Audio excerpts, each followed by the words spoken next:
I'm sure you guys have seen the really impressive LED headlights that come factory equipped on some of the higher end JT and JL Jeeps. These headlights are super nice, they're flashy, they have amazing output, but they're equally as expensive. And if you choose to save some money in that department, you're unfortunately left with factory halogen headlights.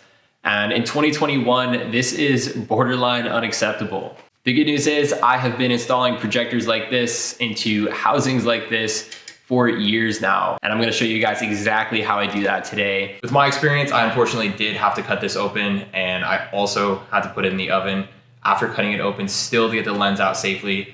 So I'll show you how I did that, everything I used to do it, and we'll get right to it.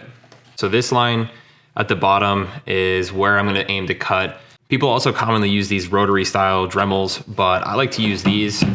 The blade on this just goes back and forth really fast, and what that does is it cuts it without melting it, and you also don't have to worry about plastic shooting everywhere that's really hot.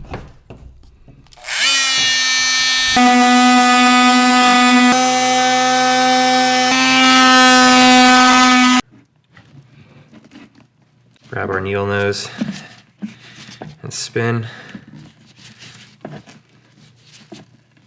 We have done everything that we've needed to get to this point, which is finally to Raptor line the internals of this headlight. We're gonna crack this open, just watch a video on how to use this, and hopefully it comes out good and matches the rest of the paint job. Okay. I feel pretty good about that.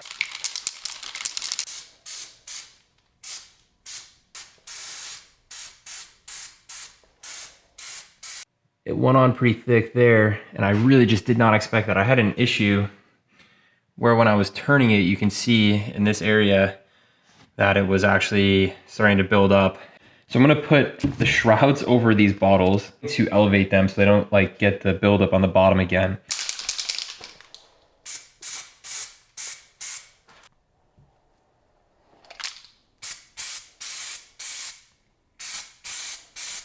I can definitely say that doing it one at a time helped me quite a bit. I was able to focus on getting the right texture for each one, making sure it was the same distance away for each one. There's probably no worse feeling than installing everything in your headlight, steeling it back up, and then something doesn't work. So what we're doing here is we're testing them. You should at least test your LEDs twice, in my opinion. I do it before I install them. So you see them here. And after you install them, before you seal the headlight up, just to make sure everything is working one last time so you don't have to bake your headlights open again. You see here, it's kind of funny. My girlfriend's asleep right now, but just kind of staying on the phone with her, so shout out to Kristen. But if we go to the Morimoto app here, and we could just select channel 2, which is the demon eye, we'll make sure that all colors work. So you see it there, everything works. We'll go to channel 3, that's the demon eye, excuse me, that's the halo, and make sure that all colors work. The first thing we're gonna start with is the halo, which is gonna sit inside of the shroud, and it's gonna shine through all of the vents as you saw on the finished version. Pretty much the standard is to just use a JB Weld steel stick. If you look on the halo, you'll see these mounting points, and these mounting points are for mounting wire if you were to mount them on the top of the halo. We're gonna take those off. This is gonna be scary for some people, but we're just gonna take snips and carefully chop those off. This way it'll fit more snug on the inside. Sometimes that gets in the way.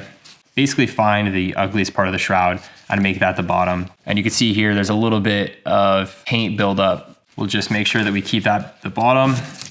Stick this in here, as simple as it gets. And now we're gonna open up our steel stick. Gonna wanna work quick, and what I do is I just roll it into a log and then break it off into thirds. We're gonna wanna put it in 2 corners and then one on the top. I'll put one here so you can see how it works.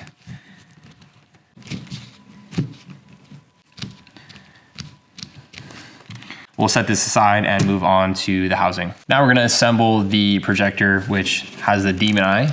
That thing right there, it's got, I think 9 or 12 LEDs on it. Traditionally, you would have your demon eye and it would just shine straight perpendicularly into the reflector bowl, but that would get a lot of leaking of the light. So what they've done is they've given you this bracket. Yeah, this bracket is essentially a mirror. So you mount it like this, put it in there, and then it reflects the light 45 degrees, which is gonna go straight out of the projector lens. Put the bolt right through there, included washer, reflector, demon eye, good to go. We can now mount the bracket right in there just like that. Now we are going to move on to some modifications to the housing. I have these 12mm breather vents. You just drill a 12mm hole, which is like, I think a little bit larger than 1/2 inch. This prevents any moisture from building up in there.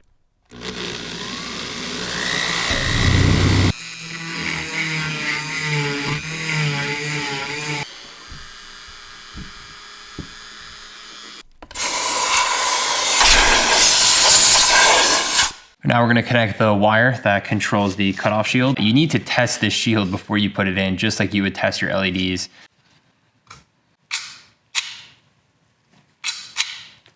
When you activate your high beam, that cutoff shield, which is basically cutting off half the output, opens up and then allows all of the light to come out of the projector lens. So on the inside of the shroud, there's these little hooks, and those little hooks hook into all of these little holes on the side. So when you put the shaft in to kind of stop it from rotating, put this washer in there. What I've done is I have the demon eye wire on the top and I have the halo wire on the bottom as I wired it before.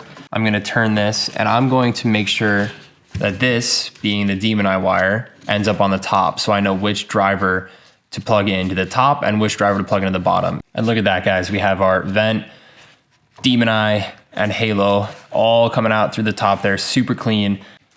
And then we put our nut on the threaded shaft here, and then you want to loosely tighten it down. Just test the LEDs all once more, and then we'll aim these things. We are just about to test these out. You can see we have the igniters plugged into the ballast down here.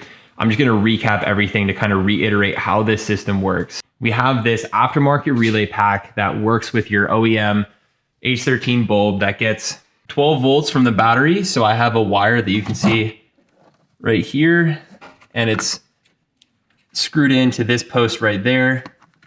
So that gets 12 volts. That 12 volts gets sent to this relay pack, which splits it between two ballasts, one right there and one on the other side. That sends power to the igniter when the low beam on the car tells the relay pack to turn on. If we flip over the OEM headlights, you'll see that the input that goes into it to keep these headlights sealed goes in through here, and then this is what we need to plug in. We'll plug the relay pack into right here.